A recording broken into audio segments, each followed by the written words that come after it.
budgétaire, bien entendu. Je vous remercie. Merci. La parole est à Monsieur Antoine Karam. Pour 7 minutes, chers collègues.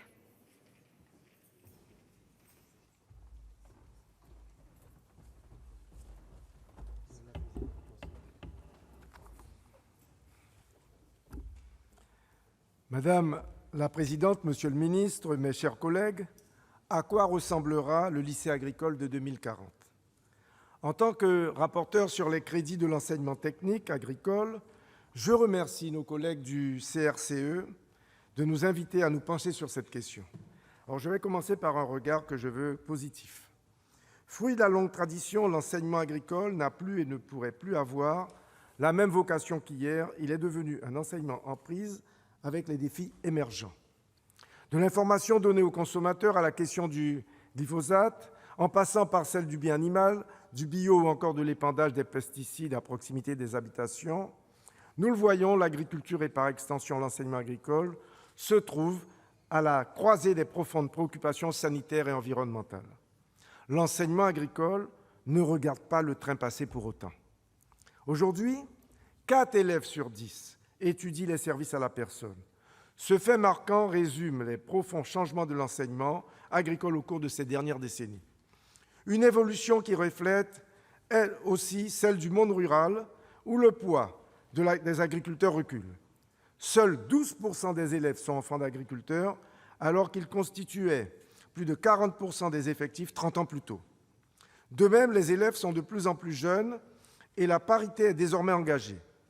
À cet égard, le budget pour 2020 intègre pour la première année un indicateur d'égalité femmes-hommes qu'il convient de saluer. Il s'engage également dans l'école inclusive.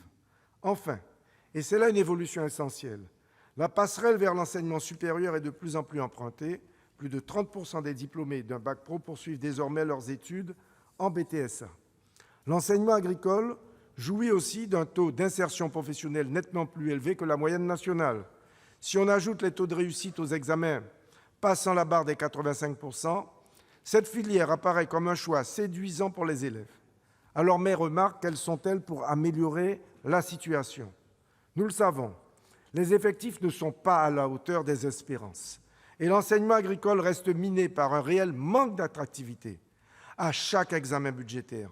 Je rappelle ici l'impérieuse nécessité de rompre avec l'idée répandue selon laquelle l'enseignement agricole serait une voie de garage réservée aux jeunes en situation d'échec. Il est sans nul doute une école de la deuxième chance incroyable, mais il est aussi et surtout une filière d'excellence. Les raisons de ce manque d'attractivité sont connues.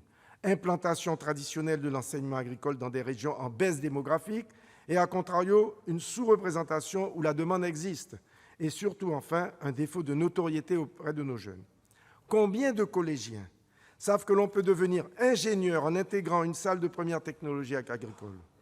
Combien savent qu'un élève de terminale professionnelle agricole a 59% de chances de trouver un emploi contre 42% pour son homologue de l'éducation nationale, et je parle en connaissance de cause par rapport à mon territoire, la Guyane. Pour répondre à cette problématique, vous avez lancé, Monsieur le ministre, la campagne de promotion « L'aventure du vivant » à l'occasion du dernier salon de l'agriculture. Peut-être pourrez-vous nous dire quelques mots sur les résultats attendus de cette campagne ainsi que sur la manière de mieux communiquer sur la diversité des métiers auxquels prépare l'enseignement agricole. Car on ne le dit pas assez suffisamment. L'enseignement agricole, c'est l'accès à plus de 200 métiers dans le domaine de l'agriculture et de la nature et à 280 exploitations et ateliers sur tout le territoire. C'est aussi la possibilité de poursuivre des études allant de la 4e au doctorat et d'embrasser des carrières de vétérinaire, de paysagiste, mais aussi des métiers allant de l'agriculture au numérique. C'est le cas dans le secteur de l'agroéquipement. Par ailleurs, l'enseignement agricole est pleinement engagé dans la mise en œuvre des réformes du baccalauréat général et technologique, de la voie professionnelle et de l'apprentissage. Les établissements, il faut qu'on vérifie tout ça, pourront désormais élaborer l'offre de formation la plus adaptée aux spécificités locales. C'est là le point essentiel sur lequel je veux insister.